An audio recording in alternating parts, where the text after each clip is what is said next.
არსებობს მოსაზრება და თქმულებები სამი უძველესი დედამიწისეული ცივილიზაციის უცხო პლანეტური წარმოშობის შესახებ. დავიწყოთ ჩინეთით. თანამედროვე მსოფლიო ქვეყნებს შორის ჩინეთი ერთ-ერთი უძველესი ცივილიზაცია. ამავდროულად ამ ქვეყნის მითოლოგია უფრო სამეცნიერო ფანტასტიკურ რომანს ჰგავს, ვიდრე ძველი დროის თქმულებებს.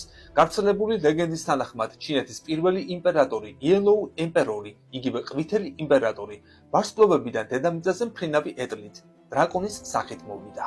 ამ ფაქტთან დაკავშირებით 2 წლის წინ ჩინეთის სახელმწიფო არქივში მეტად მნიშვნელოვანი დოკუმენტი აღმოაჩინეს. მეცნიერთა განმარტებით, ძველი გრაგნილის ტექსტი ამტკიცებს, რომ ძველი ჩინეთის ასტრონომები ძველი წელთაღრიცხვის 58 წელს მწუხარებით იტყობინებოდნენ, რომ შვიდოსნის თანავარსკვლავედში მოულოდნელად ერთ-ერთმა დიდმა პლანეტამ არსებობა შეწყვიტა, რომელიც ჩინეთში დრაკონის პლანეტის სახელით იყო ცნობილი.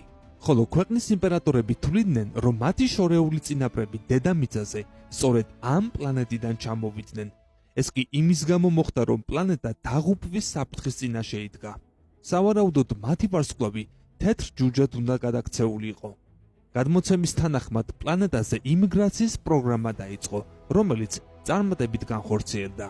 იმ წლებში, რომელიც ძველ ხელნაწერებშია ნახსენები, შვიდოსნის თანავარსკვლავედში მართლაც დაიღუპა პლანეტა. ამ ტრაგედიის მიზეზი ვარსკვლავის აფეთქება იყო, რომლის ირგვლივაც ის მოძრაობდა.